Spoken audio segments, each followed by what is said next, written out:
Hello everybody, my name is Juliana e essa é a sua aula de inglês dessa semana. Qualquer dúvida, problema, questão, por favor, entre em contato, estamos à disposição. Todas as atividades para esta aula estarão à sua disposição logo mais. Let's do it?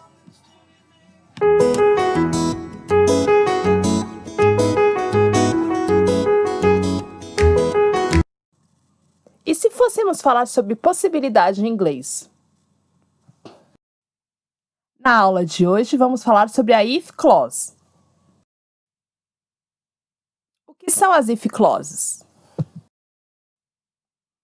Na hora de dar conselho, discutir fatos cotidianos, falar sobre possibilidade, traçar novos planos, criar situações hipotéticas ou comentar as escolhas do passado, nós usamos as if clauses. As if clauses são o que chamamos em português de orações condicionais. Em português, elas são as frases que começam com a palavra se. Nós temos 4 casos de condicional em inglês. Eles são usados em situações diferentes. A partir de agora, nós vamos analisar caso por caso. O primeiro caso que vamos analisar, nós chamamos de zero conditional, ou condicional zero. Ela é utilizada para falarmos de coisas que têm a ver com fatos, ou seja, alguma coisa que você tem certeza ou que acontece com bastante frequência. Temos um exemplo aí. If you mix water and oil, the oil floats above the water. Se você mistura água e óleo, o óleo flutua acima da água. Essa é uma verdade universal, um fato comprovado. Por isso, usamos a condicional zero. A condicional zero é formada por 2 sentenças, geralmente ligadas pelo if. Ela é marcada pelos verbos no presente.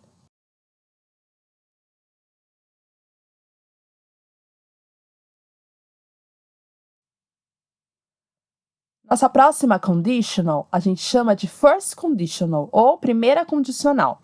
Ela é ótima para quando queremos dar conselhos ou impor condições.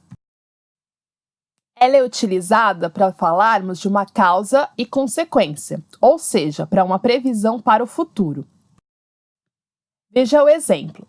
If you don't take a coat with you, you'll be cold at night. Se você não levar um casaco com você, você vai ficar com frio à noite. Nós chamamos essa condicional de típico conselho de mãe. A estrutura da first conditional se parece bastante com a da zero conditional, mas enquanto o verbo da if clause aparece no presente, o da sentença principal é usado no futuro. Não esqueça que estamos falando sobre possibilidades no futuro.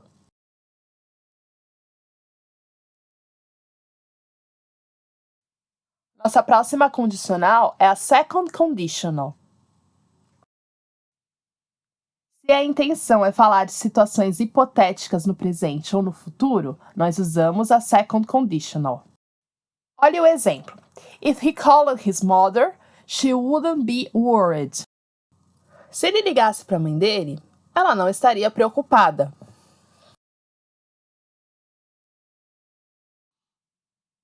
A estrutura da if clause, second conditional, ou que a gente pode também chamar de tipo 2, é formada com o verbo da if clause no simple past, e o da sentença principal é acompanhado dos modais would, could ou might.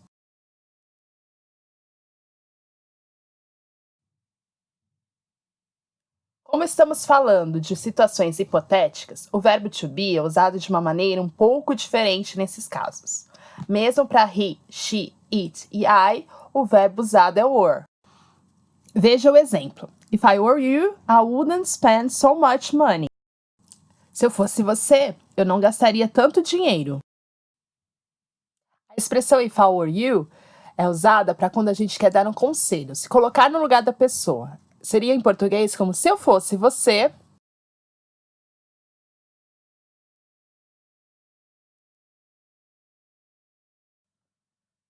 Para o último caso das conditionals, a third conditionals, continuamos falando sobre situações hipotéticas, mas agora sobre o passado. Ou seja, é para quando queremos comentar algo que não aconteceu. Veja o exemplo. If they had planned better, they could have already moved to England. Se eles tivessem se planejado melhor, talvez já tivessem se mudado para a Inglaterra.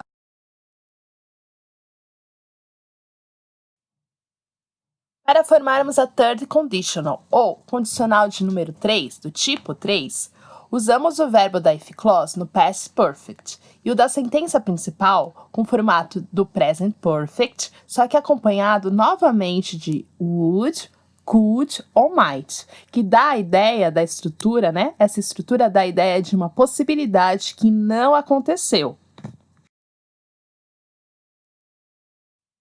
Esses, então, foram os 4 tipos de if clauses. Que tal treinar o uso dessas if clauses nos exercícios do blog? Essa foi nossa aula de hoje. See you next class. Bye bye!